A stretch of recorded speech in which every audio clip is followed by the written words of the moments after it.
Usaha bunga papan yang berlokasi di kawasan Alang-Alang Lebar Palembang ini sejak 1 bulan terakhir mulai menggeliat dengan adanya pesanan untuk sejumlah kebutuhan.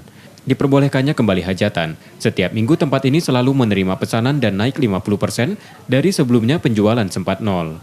Kiriman papan bunga dianggap menjadi gaya hidup di tengah pandemi untuk meminimalisir pertemuan atau kerumunan dalam sebuah acara. Sisi lain dari usaha ini adalah kematian yang disebabkan virus corona juga mempengaruhi pendapatannya, sebab banyak pemesan yang memesan untuk ucapan bela sungkawa. Kalau sebelum pandemi itu karangan bunganya agak lancar, tetapi kalau setelah pandemi ini itu berkurang yang order.